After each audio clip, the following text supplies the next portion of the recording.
Hi అండి. ఈరోజైతే మా హస్బెండ్ చికెన్ తెచ్చాడు. నా స్టైల్లో చికెన్ కర్రీ ఎలా ఉండాలో చూపిస్తాను.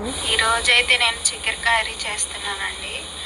ఫస్ట్ అయితే 4 స్పూన్స్ ఆయిల్ వేసుకొని ఆనియన్స్ వేసుకొని లైట్గా బ్రౌన్ కలర్ వచ్చేటట్టు వేపుకోవాలి. స్టార్ట్. అల్లం పేస్ట్ కూడా వేసుకుంటున్నాను. అవి బ్రౌన్ కలర్ వచ్చేంత వరకు వేపుకొని అల్లం పేస్ట్ కూడా వేసుకోవాలి. అల్లం పేస్ట్ కూడా పచ్చివాసనంతా పోయే వరకు వేపుకోవాలి. దీంట్లో అయితే ఒక ఆకు ఒక లవంగం వేస్తున్నానండి టేస్ట్ కోసం.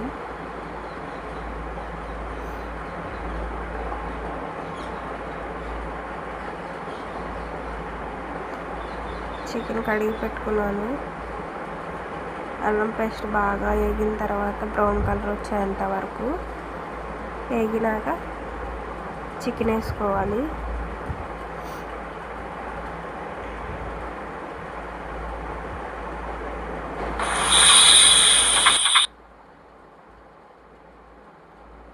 చికెన్ వేసుకొని బాగా కలుపుకొని గరిటెతో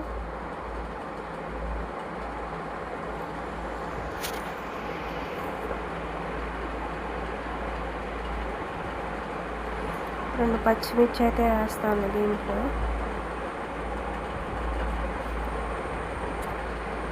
మూత పెట్టేసుకుంటే మంచిగా మగ్గిపోతుంది చికెన్.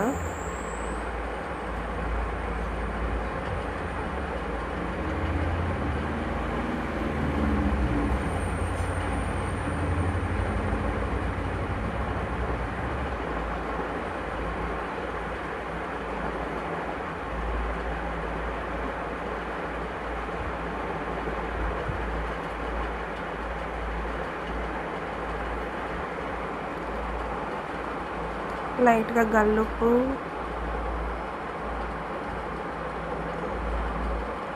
కొంచెం పసుపు యాడ్ చేసుకోండి.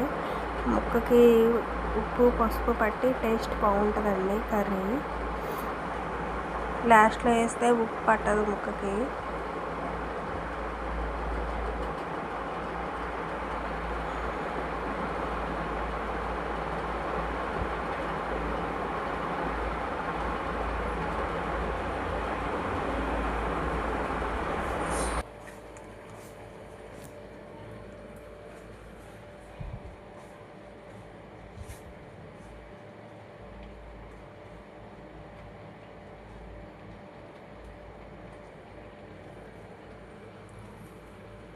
కొంచెం కరివేపాకు 2 రెబ్బలు వేసుకుంటే ఉడికేటప్పుడు టేస్ట్ బాగుంటుందండి.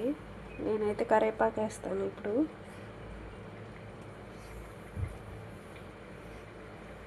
టమాటాలు 2 వేసుకోవాలి.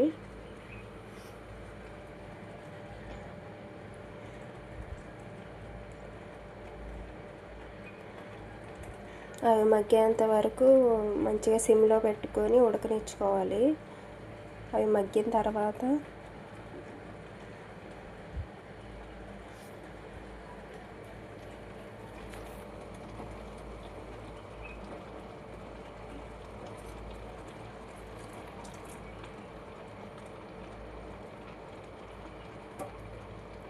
చూడండి చక్కగా మగ్గినాయి టమాటాలు.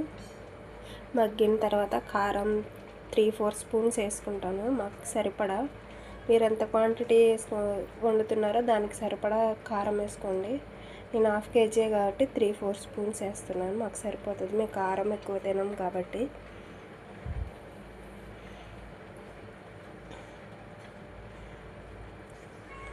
ఇంతే అండి కర్రీ అయితే అయిపోయింది. 5 మినిట్స్ సిమ్లో పెట్టుకొని మగ్గనిచ్చుకుంటే ఉప్పు కారం ముక్కకు బాగా పట్టి టేస్ట్ బాగుంటుంది. చూడండి ఫైనల్ ఇలా వచ్చింది.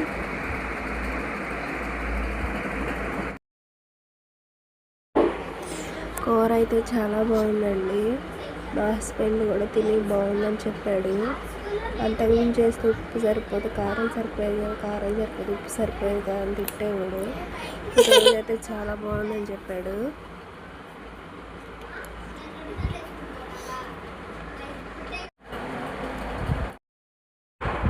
కర్రీ అయితే చాలా బాగుందండి.